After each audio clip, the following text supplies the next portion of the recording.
नमस्कार, राम राम।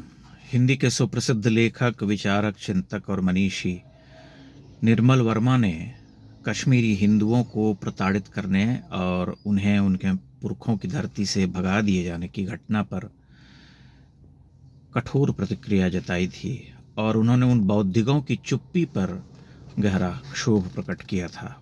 उन्होंने एक बड़ी महत्वपूर्ण बात कही थी। उन्होंने कहा था कि जब लोग अपनी ही संस्कृति से निर्वासित हो जाते हैं तो उन्हें निर्वासित कर दिए जाने की पीड़ा का अनुभव ही नहीं होता, यानी आत्मनिर्वासित लोग। ये बड़ी मार्के की बात है कि जब लोग अपनी संस्कृति से निर्वासित हो जाते हैं, यानी उन्हें अपनी संस्कृति का जो मूल्य है वह उसका ही पता नहीं होता, उससे जुड़ाव ही नहीं रह पाता, तो फिर उनके लिए निर्वासन का कोई अर्थ नहीं होता। उन्हें कश्मीर से भगा दिया गया या बंगाल से भगा दिया गया या तमिलनाडु से भगा दिया गया, ये सब बातें बेतुकी और निरर्थक हो जाती हैं।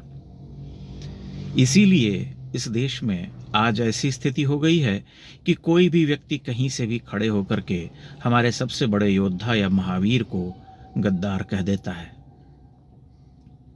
यह एक विडंबना है कि जो अपना जीवन युद्ध लड़ते लड़ते दे गया, पूरा जीवन युद्धरत रहा, 100 युद्ध लड़े, उसे आज कोई गद्दार कह दे रहा है।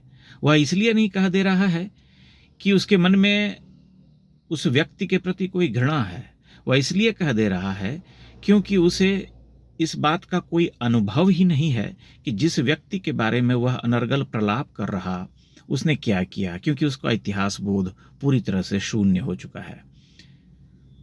मैं आपको व्यक्तिगत अनुभव बताना चाहता हूँ। पिछले दिनों मैं भरतपुर के एक मंदिर में घूम रहा था। राजा सूरजमल का बनवाया हुआ मंदिर था। वहाँ 3-4 लोग बैठ करके बातचीत कर रहे थे, जिनमें से मंदिर का एक महंत भी था और 3-4 अन्य लोग बैठे थे। उन्होंने मुझे देखा तो मुझसे मेरा परिचय पूछा।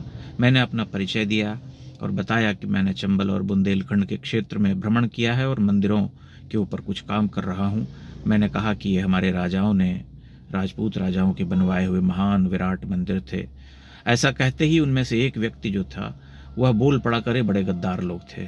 मैं आश्चर्यचकित हो गया, हतप्रभ जिसे कहते हैं।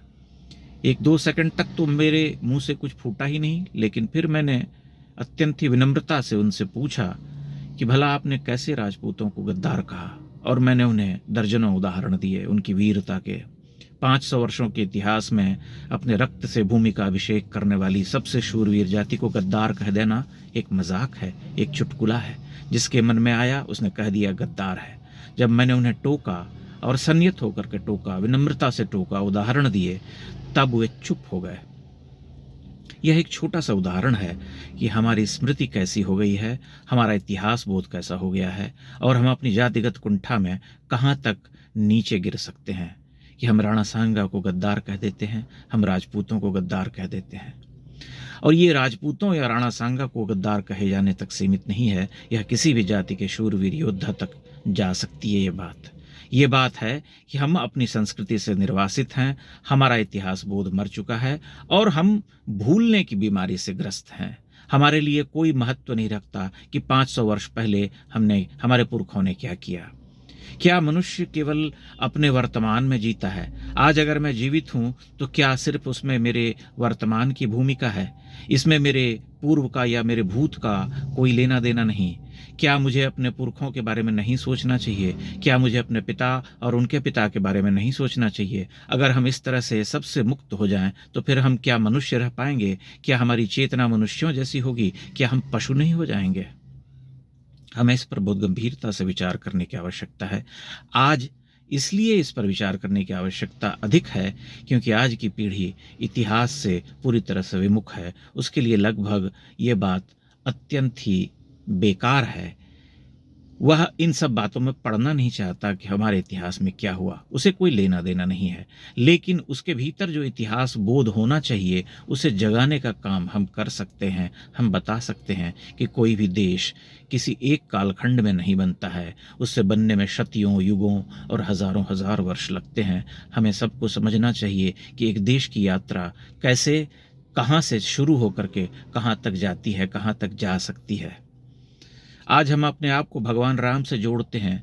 अगर हम भगवान राम से जोड़ते हैं तो केवल इसलिए क्योंकि हम उन तक जाते हैं, अपनी पहचान को उनसे संबद्ध करते हैं। अगर हम नहीं कर पा रहे होते तो भगवान राम भी हमारे लिए कोई महत्व के व्यक्ति नहीं होते, हम उन्हें भी उसी तरह से त्याज्य मान लेते। तो ऐसे ही हम अगर पुरखों का, महावीरों का अपमान करेंगे, अपने इतिहास को जो है विस्मृत कर देंगे, उसके प्रति विमुख हो जाएंगे, तो हमारी बुद्धि भी वैसी हो जाएगी और हम छूटते ही कहेंगे गद्दार हैं, हमें क्या लेना देना।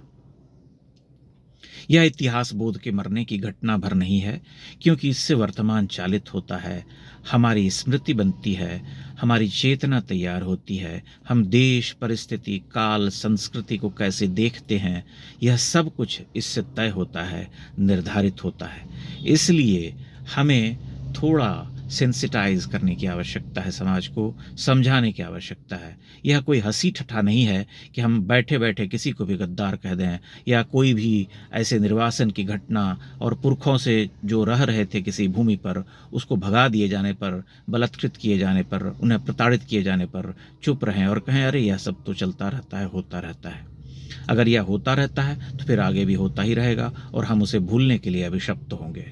इससे यही पता चलता है कि एक मनुष्य के रूप में हम मृत होते जा रहे हैं, हमारी चेतना नष्ट होती जा रही है। इस पर गंभीरता से विचार कीजिएगा। बहुत बहुत धन्यवाद। प्रणाम।